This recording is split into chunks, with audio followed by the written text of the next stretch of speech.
Үзэгчтэй охинд орой минь төргий цаг үеийн ярилцлагын оргил цаг эхэлж байна. За өнөөдрийн манай оргил цагийн зочноор улсын хурлын гишүүн Батцамдаа оролцож байна. Танд орой минь төргий. Танд ч орой минь төргий. За тэгэхээр сүүлийн үед олон нийтийн анхаарлын төвд байгаа нэг асуудал бол мэдээж тагнуулын ерхий газар дараасан хурцыг бүгд найрамдах Солонгос улсын элчин сайдаар томилогтой холбоотой асуудал байгаа.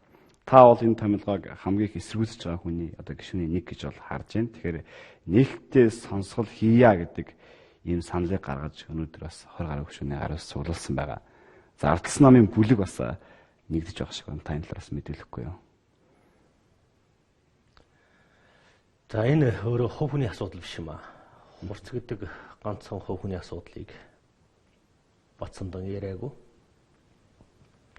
Хурц гэдэг хүн өмнө нь авилгатай тэмцэх газрын дэд даргын ажил, тагнуулын ерөнхий газрын даргын ажил, за өмнө нь Европын холбооноос хүн хулгай хийж исэн гэж Европын холбооны хуульчд бол хүн хулгай хийсэн гэж яриад байгаа.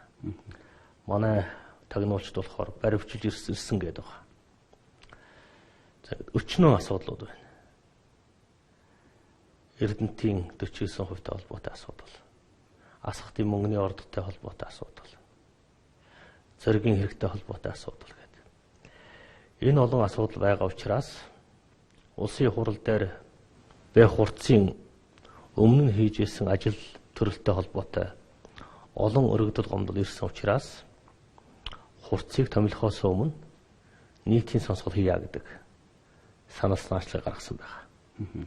Ерөн зүгээр улсын хурлын дэгийн тухай хуулинд бол нээлттэй сонсгол хийх тухай заалт байхгүй. Томилгоон дээр гэдэг ийм асуудал гэж байна шүү дээ. За улсын хурлын хамгийн газрын дэд дарга хүртэл бас тайлбарлаж ирсэн. За ганц хоёр хуульчид хуулиа буруу тайлбарлаж байгаа. Хуулийн 11-т маш тодорхой заасан. Улсын их хурлаас албан тушаалтныг томилогтой холбогдуулан гэж байгаа шүү дээ. Түүнээс бас улсын их хурлаас томилогдох албан тушаалтан гэж бичээгүй.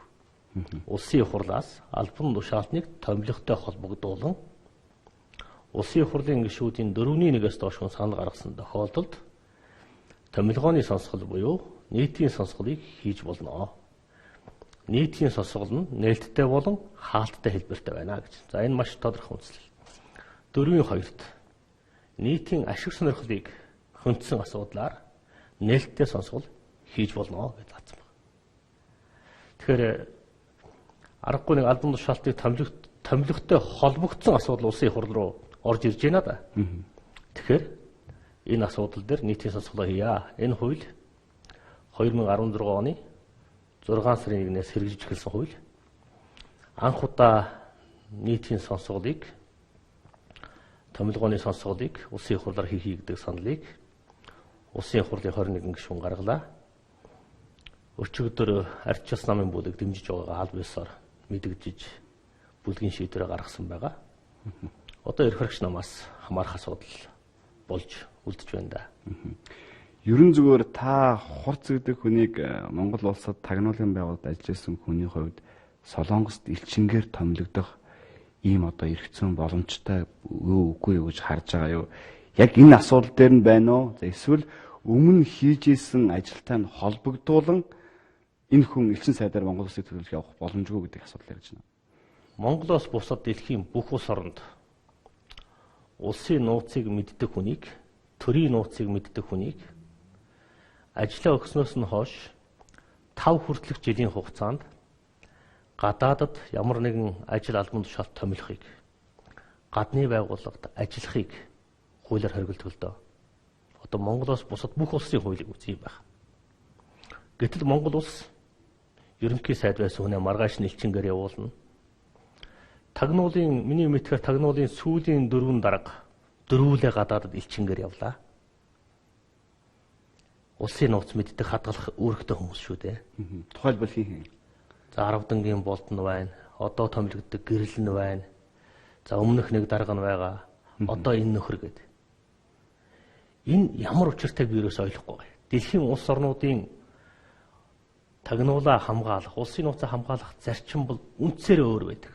Манайх бол яг эсрэгээрээ. Одоо хардаа хурц гэдэг хүн ажиллаа өгсөн. Маргааш нь засгийн гадраас элчингээр явуулъя гэдэг цаас орж ирж байгаа. Яагаад ингэж байгаа юм бэ гэж би л ойлгохгүй байгаа. Ерөн зөв Монголын улс төрд нэг зүйл байна л да. Элчингээр явуулж байгаа хүмүүсийг бол улс төрөөс дэвшүүлэн зайлуулж байна. Шууд л хэлж байна. Дэвшүүлэн зайлуулж. Ингээд зүгээр явж байгаа хүнээр одоо ачаа буу татвал гэж юм уу. Ингээд явуулах сонирхол зарим хүмүүст байгаад байгаа шүү дээ. Энэ гадаад харилцаа элчин сайдын яамыг улс төрийн морг болгож ашигладаг одоо болмоор байгаа юм. Дэвшүүлэн зайлуулдаг албан тушаал болгож ашигладаг одоо зогсоомор байгаа юм. Олон улс төрчид хэлж байна.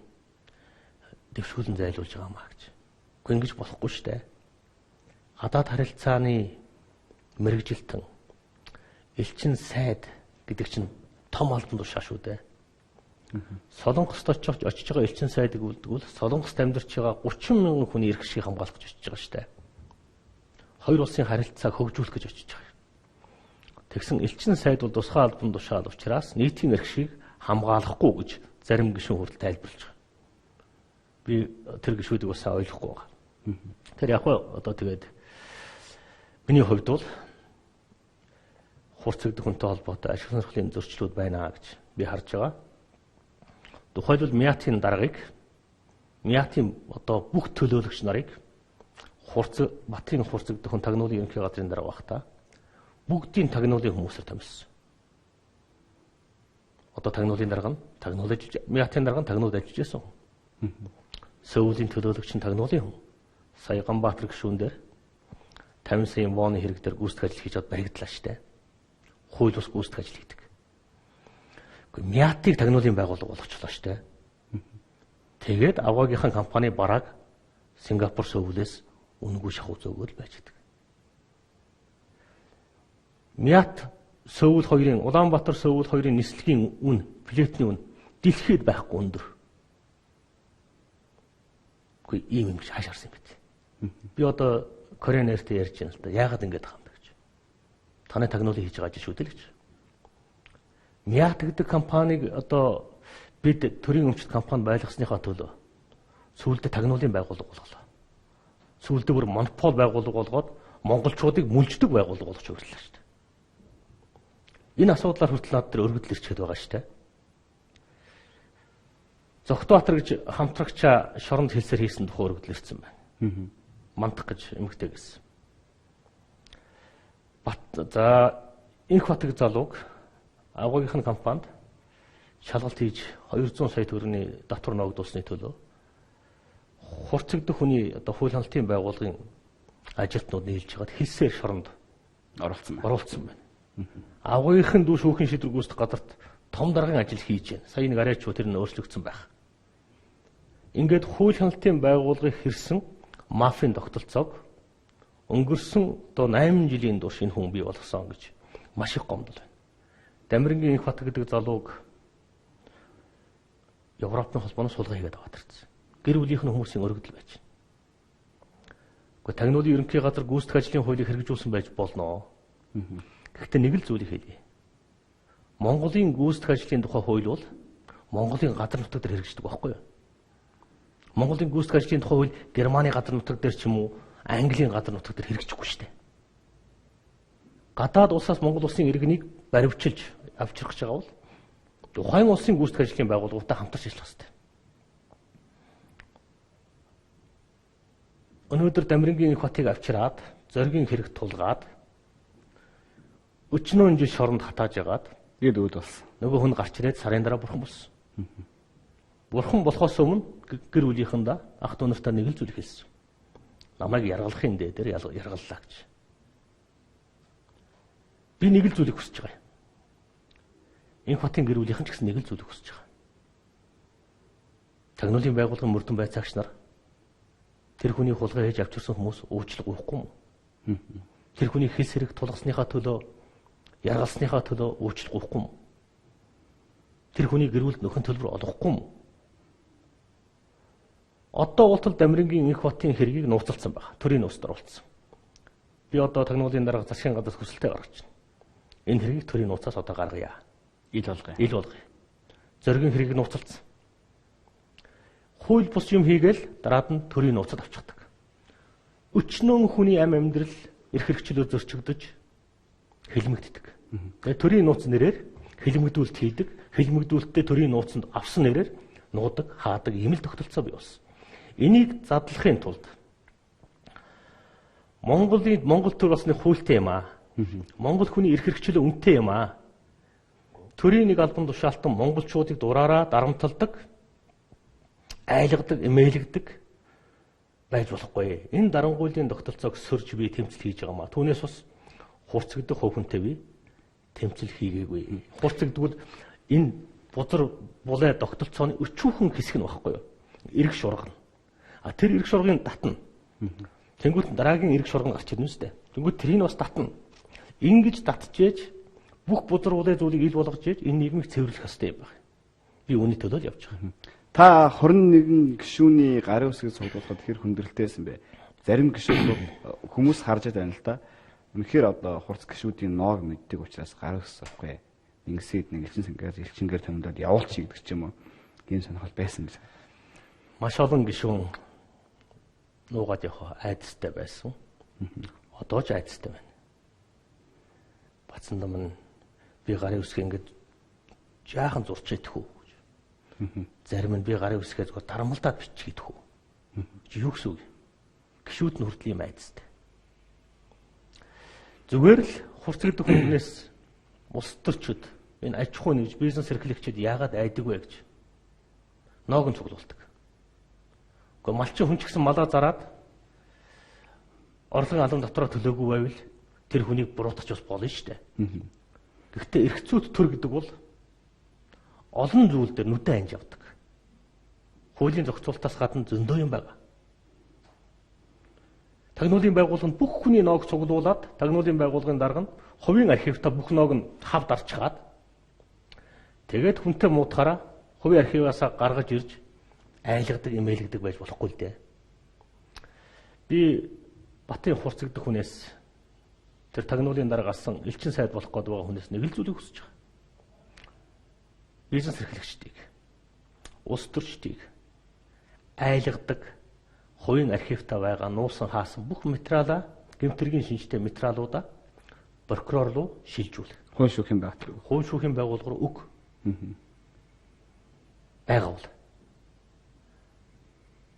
Байхгүй гэдэг зарлаа. Сая ингэсэн байлаа шүү дээ. Би бол цаашаа ярих уу яах вэ гэдэг үг бол өнгөрсөн 7 хоногийн олон хүний ярьсан үг. Энэ үгийг би Бацандан гэдэг хүн зориулж хэлсэн маа гэдэг зүйлийг зэнзэргээр хэлсэн байсан. Тэгэд ярил та. Би харин яриулах гээд улам одоо Батын одоо хурцтай холбоотой бүх материалуудыг, өргөдөл гомдлуудын асуудлуудыг нийтийн сонсголт дээр ярих гээд би явж байна. Та энэ хэр их зүйл цуглуулж байна? Өргөдөл маш олноор ирж байна. Ивэл нэг юм хийвэл тултал нь хийдэг хүн. Буцдаг хүн биш. Цензургүй яриагаар хоёр зүйл ярьж байна лээ надтай холбоотой. Нэгдүгээр улсын их хурл дотор 3 муу хүн байдаг тухай. Нэгдүгээр Нэмдэрч, хоёрдугаар Бацандан, гуравдугаар Болд. 3 ноото хүн байдаг. 76-аас 3-ыг гарч 73 шудраг хүн байна. Тэгээ 3 муу хүн л одоо Батын хурцын асуудлыг яриад байгаа юм байна л да. За Батын хурцын яриагаар бол би их муу хүн юм байна. Ховын өш хонзонгийн сэдэлтээр нийтийн сонсголыг зохион байгуулж байгаа хэрэг болж таарч байна уу да. Нийтийн сонсгол гэдэг ойлголт Америкийн нэгдсэн улсад хөгжөөд 200 жил болж байна. Англи 150 жил болж байна. Монголд одоо институцийн хувьд одоо хөгжиж эхэлж байна. Хурцгдах хүн өөрөө бусдаас өс сонзон авдаг байж магадгүй. Намайг тэгж бодож байгаа. Намайг гүтгэж байгаа хэрэг гэж би харж байгаа. Бацандангийн зарим 1-2 ах авилгатай тэмцэх гадар шалгагдчихсан учраас Бацандан ингэж байна гэж тэр хүн ярьж байгаа. Би тэр юмыг маш шалгууллаа. Ямар учиртай. Танаа хоёр ахыг авилгын газар шалгаж байсан гэдэг энэ зүйлийг ярьсан байсан. Ер нь шалгаад яг ноо илэрсэн юм уу? Юу болсон? Яг шалгасан юм уу? Тэгвэл та намайг мэдэндээ найз нөхдөж байх дүүч бай. Тэр асуудал байвал шууд ажлаас нь шууд гаргадаг. Та бол төрсөөхөө нэг удаа би бичиг явуулаа ажлаас нь гаргаж ирснийг та мэдчихэж байгаа бох тийм ээ. Булгаар руу Бацандангийн нэг ах нь хууль бусаар шахуу мөнгө шилжүүлсэн юм гэж хурц сая цензур яриагаар ярих шиг болно лээ. Би сая тэр бичиг мичгийг олоод авлаа. Ганц сүхийг сайд байхад. Зам тээврийн яамны сайдаар ганц сүх ажиллаж байхад. Төрийн нарийнаар нь Батсая гэдэг хүнийг ажиллаж байхад тэр гэрээ контракт хийгдэж явсан юм билээ. Гүйцэтгсэн хүн жаргал гэж хүн байдаг юм байна. Харин бүр хурцын найз жаргал гэж хүн байдаг юм байна. Тулгаач биш. Тэгээд би одоо баримтуудын цуглуулж байна. Төрийн өмчийн хороонд байсан нэг ахын ч гэнэ үү мэдэн бодлоод ах шиг байл. Нэг өрөөвөр цагдаагаас дээрэмсэн ч гэнэ үү. Би одоо тэрийг судлаад ямар дээрэм хэрэг гарсан юм судалж байна. Ер нь Батцандан гэдэг хүн миний аав прокурор байсан. Би өөрөө хууль зүйн ухааны докторийн зэрэг хамгаалсан хүн. Олон жил хуулийн сургуулиар явсан хүн. Улс төрийн тэмцэл хийхдээ би алхам бүрээ хянч хийдэг, тооцож хийдэг. Ялангуяа ийм хүмүүстэй тэмцэхдээ 5 алхмын цаатыг бодож тэмцэнэ. Энийг л хэлье. Эрдэнэбат бүлгийн даргын өрөөнд яг юу болсон юм бэ? Таныг ярьсан байл шүү дээ бас. Цэнзүрг яриагаар. Таныг ч бас одоо намайг ална гэж хэлсэн гэдэг ч юм уу. Тийм зүйл ярьсан байл шүү дээ. Болд гişүн бол бас жиргсэн байсан та юу гэж бодож байна? За.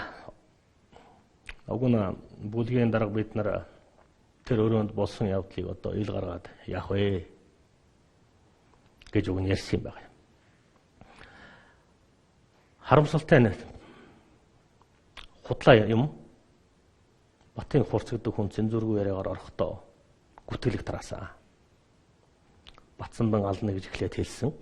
Тэгэнгүүт нь би алнаа гэж хэлсэн гэж. Дараад нь энэ гүтгэлгийг баталгаажуулахын тулд манай бүлгийн дарга Эрдэнэбат бас яг энэтэй адилхан юм ярьсан. Гараастайсан. Тэгэхээр тэр хоёр хүн эхлээд асуудлыг ингэж худал хуурмгаар гаргаж тавьж байгаа учраас болд гişүн битэр үннийг ярья гэж битэр яриад болд гişүн маань сонинд ярилцлага өгсөн байна. Би өнөөдөр хэвлэлд болсон ярилцлага өглөө. Батын хурцыг 2020 онд арчилсан бас нэр дэвшүүлнэ. Та хоёр хурцтай эвлэрчээ гэдэг асуудлыг бол хэлсэн. Эрдэнэбат оруулж ирсэн.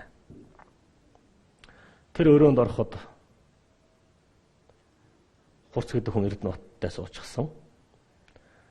Болдыг нөгөө нэг солонгосын бичгээр айлгахчихсан сууж ин л. Таны дуудсан юм тийм. Намайг Эрдэнэбатаар өөрөө дуудсан юм байна. Би ороод хурц гэдэг хүнд хэлсэн. Чи нууц бичгүүдээ нууц гэмтэргийн материалуудаа хувийн архиваасаа гаргаад шүүхэж шилжүүлээ. Энийний дараа би чамтай юм ярина. Чи бизнес эрхлэгчдийг, улс төрчдийг их айлгадаг хүн гэсэн. Энэ бузар арга бузар ажиллаа зогсоо гэж хэлсэн. Ийм л юм болсон. Дараад нь би уян дээр нь одоо энэ штэ нөхрийн ёсоор. За ойлгосноо гэд ингэж хэлчихээ. Тэгээд би гараад явцсан. Тэгсэн Батцанд намайг Эрдэнэбат хурц хоёрын яриа нийлсэн байна л да. Мэдүүлгээ нэгтгэж байгаа юм байна. Батцанд намайг уян дээр зохиж зоцсон. Нэгдүгээр зогсон гэж. Хоёрдугаар ална гэж хэлсэн гэж. Ингэж Эрдэнэбат манай бүлгийн дарга Эрдэнэбат хурцтай мэдүүлгээ нийлүүлж эхэлсэн. Өөрөөр хэлбэл болд битэр эсрэг хурц Эрдэнэбат хоёр нийлж эхэлсэн. Ийм учраас миний үе аргагүй ирэхэнд тэр өрөөнд юу болсон? Тухай аль биесээр хурц намайг яаж занал хийсэн? Хутгалан шүү. Оронд чинь хүнээр алуулан шүү. Энэ занал хийлийг нь цагдаад аль биесээр бичгээр гаргаж өгсөн байгаа. Оронд нь гэдэг удаа хэлсэн байна. Тий. Тэгсэн одоо сүулдэ би тэгж хэлээгүй. Өөрийнхөө гараар би ална гэж хэлсэн гэж. Цензургүй яриагаар ярьж ин лээ. Эрдэнэбат нь ч тэгж ярьж ин лээ. Өөрөөр хэлбэл тэнд болсон яриаг гуйлах гэж, үннийг муших гэж манай бүлгийн дарга Эрдэнэбат хурц хоёр оролдож байгаа учраас би үннийг хэлж байгаамаа. Ер нь бүлгийн дарга маань өөрөө хурц миний найз гэж хэлсэн. Тэгэхээр хурцын найз байх уу? Бүлгэлийн талд байх уу? Бүлгийнхаа талд байх уу гэдгийг одоо Эрдэнэбат дарга Эрдэнэбат гişүн шийдэх ёстой. Эх 7 хоногт бол Эрдэнэбатыг өөрчлөх асуудлыг би бүлгийн хурлаар оруулнаа. Бүлгэллийг хамгаалдаг хүн бүлгийн даргын ажлыг хийж болохгүй гэдэг би байр суурьтай байгаа. энэ цаашаа өрнөнө. Элчин сайдаар томилох нь албан тушаалын шагнал гэж ойлгоод байгаа юм. Энэ хурц гэдэг хүнийг албан тушаал шагнал авах ийм хэмжээнд хийн хүргүү. Та нэгэнт хэргийн араас сэжүр барьцсан учраас ард нь хэн байгаад байгаа юм. Ер нь энэ хүн Ардсан намын засгийн газрын үед Алим засгийн газрын дарга хийжид байна. Монгол Ардын намын засгийн газрын үед Тагнуулын ерхийн газрын дарга байжгаад одоо элчин сайдаар явах гэж байна. Энийг Монгол Ардын намд дэмжиж байна. Энэ хоёр намд хоёуланд нь зэрэг үүслээд байгаа мó? Эсвэл ийм улс төрийн эрх мэдэл одоо өнөөдөр бий болцсон юм уу? За энэ хүн бол ер нь яг аль намынх нь тодорхойгүй. Яагаад ардчилсан намаас 2020 онд нэр дэвшин? Эн чинь манай намын хүн шүү дээ гэж Эрдэнэт хэлээд байгаа. Би одоо л энэ хүн ардчилсан намын хүн юм байна гэж би одоо л ойлгож байна. Одоо бүлгийн даргийнхаа үгээр. Ардын намын олон гишүүн энэ хүн чинь Ардын намыг өнгөрсөн жилийн одоо их хурлын сонгуулиар ялуулахад их чухал үүрэг гүйцэтгэсэн манай намын хүн шүү дээ гэж ярих нь бас сонсч ирсэн. Зүгээр нэг л юмыг би баттай мэднэ. Өөрийнх нь ярианаас ч гэсэн би харсан. Элбэгдэрж өгдөг хүнтэй маш ойрхон. Элбэгдэржийн гар хөл. Элбэгдэржтэй сөүлийн онгоцон таарад маргааш нь авилгатай тэмцэх газрын дэд дарга болчихсон юм л хүн. Ер нь хурц гэдэг хүн ингэж хэлсэн юм уу? Би тагнуулын байгууллага бол одоо улс төрчдийг томилдог болно. Бид томилдог болно гэдэг ийм асуудлаас нэгэнд явж штэ. Та энийг бас хөөж үзнэ үү? Зогтбаатар гэж Тагнуулын ерөнхий газрын сөрөг Тагнуулын газрын дарга байсан. Тэр хүний өргөдөл гомдол дээр энэ үг байдаг. Олон жилийн өмнө Тагнуулын ерөнхий газрын даргаар очихдоо Тагнуулын ерөнхий газрын ажилтнуудын өмнө удахгүй улс төрчид биднийг гуйдаг болно. Бид улс төрчдийг томилдог болно. Бид улс төрийг удирддаг болно. Өөрөөр хэлбэл Тагнуул нь гүйцэтгэх ажил нь улс төрийг удирддаг болно гэж хэлсэн байдаг. Дараа нь Тагнуулын байгууллага дотор хагарал гарсан. Зарим нөхдөө энэ хүн хэлсээр шоронд явуулсан. Тэр хүмүүс нь шоронгоос загтлагдсан. Энэ хүн чинь ингэж ажиллаад байна шүү гэж. Энэ бол одоо 1990-ад онд Оросдо Тагнуулын байгууллага нь социализм үед КГБ гэж Тагнуулын байгууллага нь улс төрчдийг барьж нөлөөлж улс төрчдийн ямар нэгэн ноог цуглуулах замаар улс төрийг атганд оруулдаг байсан. Тэр хуучны арга одоо коммунист хэм маягийн арга барилыг Монголд нэвтрүүлэх гэж оролдсон хүн юм уу да гэж би харж байгаа. Мэдээж энэ одоо системийн эрх шуурга болсон ганц хүнээс суулж Монголын улс төр бүхэлдээ гүйцэтгэх ажлын хяналтанд орно гэж байхгүй. Гэхдээ л Монголын улс төрчдийн олонхыг энэ хүн айлгаж чадж байгаа. Байнгын хорооны хурлыг харсан биз? Их хурлын чуулганыг харж байгаа биз? Ийм л байгаа. Гэхдээ энийг таслан зогсооно. Таслан зогсохгүй юм шиг байна шүү дээ. Одоо ингээд олонхороо дэмжээл хурц гэдэг хүн бүгд намд Солонгос улсад элчин сайдаар явлаа. Ингээд асуудал Монголын ард түмэн мартахтаа амархан мартна. А цаашдаа ийм систем үргэлжлээд байх юм уу? Хурц гэдэг хүн элчин сайдаар явах уу үгүй юу гэдгийг нийтийн сонсголоор орж ээж дүгнэлт гараад томилдог албан тушаалтан болон хууль хяналтын байгууллагад бид тодорхой материалуудыг шилжүүлнэ. Монгол төрийг бүр хурцын үгэнд байгаа шүү. Чиний төр гэж юу юм бэ гэж над руу занал хэлж байгаа. Чиний төр гэж юу байдаг? Гэхдээ би муу хүн байж болно. Монголын төр өчүүхэн сул дорой байж болно. Гэхдээ улсын хурлын гишүүний хувьд нэг генералаар чиний төр юу юм бэ гэж бивэл доромжлуулж чадахгүй. Энэ хүн Монголыг төргүй болсон гэж үздэг юм байна. Төрийн байгууллага албан тушаалтнуудыг хинч биш гэж энэ хүн үздэг юм байна. Монголчин төрийн агуу их уламжлалтай ард түмэн шүү дээ. Монголын ард түмэн төрийн минь сүлдөршөө гэж залбирдаг ард түмэн шүү дээ. Дээрээс нь улсын хурл парламентын ордон гэдэг бол улсын хурлын гишүүдийн ажлын байр юм шүү дээ. Ажлын байранд нь орж ирээд төрийн ордон дотор орж ирээд алан тална гэж ярьж байгаа. Оронд чинь хордуулна гэж ярьж байгаа хүнийг элчин сайдар явуулбал томил бол энийг бол маш том нүгэл гэж би ойлгож байгаа. Ийм юм арай болохгүй байх гэж би бодож байгаа. Монгол Улсын ерөнхийлөгч засгийн газар энэ шийдвэрүүд эргэн харах байхаа. За би сүүлдээ бүр нэг аргаа ороод нэг зүйлийг хэлж байгаа. Гэхдээ энэ хүнийг бүр элчин сайд болгомоор байгаа бол Солонгос руу штэр Англи руу явуул л та. Энэ хүн чинь Европ руу гарах ирэх одоо байгаа мó? Та судалж үзсэн үү? Өөрөө бол байгаа гэдэг. Надад ирсэн бичиг баримт мэдээлэлээр бол Байхгүй. хэрэг нь нээлттэй байгаа байхгүй юу? Тэндээс хүн хулгай байсан. Английн шоронд Англи Германы шоронд 10 хэдэн сар байсан. Үнэхээр одоо бас чинь Европыг судалсан шүү дээ. Хүн хулгай яаж хийдэг, хулгай хийдэг мэддэг шоронд нь байсан. Элчин сайдар явуулах гэдэг бол тэр Европ руу явуул. Одоо баярыг татцсан байгаа шүү дээ. Баярын оронд явуулж байгаа. Солонгос руу бүр болохгүй. Яагаад тэгэхээр Korean Air Miat-ийн одоо бүх холбоосыг наад хүн чинь гартаа барьчихсан.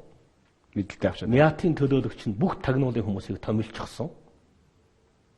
Сонирхлын зөрчилтэй. Miat-ийн онгоцоор хувийнхаа компани бараг зөөдөг. Бүр юм сонирхлын ашиг сонирхлын зөрчилтэй. Бүр Солонгос руу бүр болохгүй.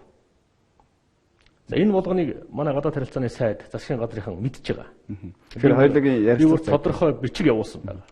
ярилцлагад дууссан. Би сүүлийн асуултыг асууя. Батцамдан гэдэг хүн одоо юу гэдэг ингээд гомдлоод юм уу эр хүн шиг байхгүй ингээд яваад байна гэдэг юм асуудал үүсэж байгаа байхгүй. Юу гэхээр одоо хамгаалт хүсэж байна гэдэг юм асуудлыг бас ярьсан тий. Эрдэнэт арга хүртэл хэлсэн эр хүний хооронд бас ярьдаг юм байдаг л ах гэж хэлсэн. Та нэг үгж бодож байгаа. Та хамгаалт авсан уу өнөөдөр? Би олон сайхан эрчүүдтэй нөхөрлөдөг. Гэхдээ би хэзээч нөхрөө ална гэж хэлж үзээгүй. Оронд ч нь хордуулж чадна гэж би хэлж үзээгүй. Эр хүний нөхөрлөл гэдэг бол тустай асуудал. Би улсын хурлын гишүүн. Улсын хурлын гишүүн бол эрэгтэй ч хүн байж болно, эмэгтэй ч хүн байж болно. Би 3 сая иргэнийг төлөөлж байгаа улсын хурлын гишүүн. Бацамданг дарамтлах, бацамданг алхуул нэг асуудал. Улсын хурлын гишүүнийг алхуул өөр асуудал. Ард түмнээ сонгогдсон улсын хурлын гишүүдийг ална гэж байгаа бол энэ өөр асуудал. Монгол төрийг ална л гэсэнтэй адилхан. Би намайг яахт бол би гомдохгүй. Намайг нухаж болно, алж болно. Монгол төрийг алах гэж байгаа бол би тэмцэнэ. Монголын ард түмнийг айлах гэж байгаа бол би тэмцэнэ. Таны хамгаалт хүссэн албан бичигт улсын хурлаас хариу өгсөн үү? Хамгаалалт гаргасан гэж тагнуулын ерөнхий газрын дарга гэрэлт над руу өөрөө ярьсан. Хариуцлагыг өөрийнхөө одоо ажил үргээр бүрэн хариуцнаа. Та тайван байж болно. Хамгаалт гарсан байгаа. Ямар хамгаалт гарсан гэдэг нь хувийн одоо ойрын болон алсын хамгаалт гэдэг олон төрөл байдаг юм байна. Тэр нь бол нууц асуудал шүү гэж ингэж хэлсэн байгаа тийм. За баярлалаа. Тэгэхээр бас оргил цагт хүрэлцэн гэж цаг үеийн асуудлаар манайсад хүрэлцэж мэдээлэл өгсөн танд баярлалаа. За танд ч гэсэн баярлалаа. Тэгээд ажлын өндөр амжилтыг хүсэн өрөөё. Үзэгчдээ цаг үеийн ярилцлагын оргил цаг энэ хүрээд өндөрлж байна. За бид өнөөдрийнхөө оргил цагаар улсын хурлын гишүүн Бацамдантай ярилцлаа.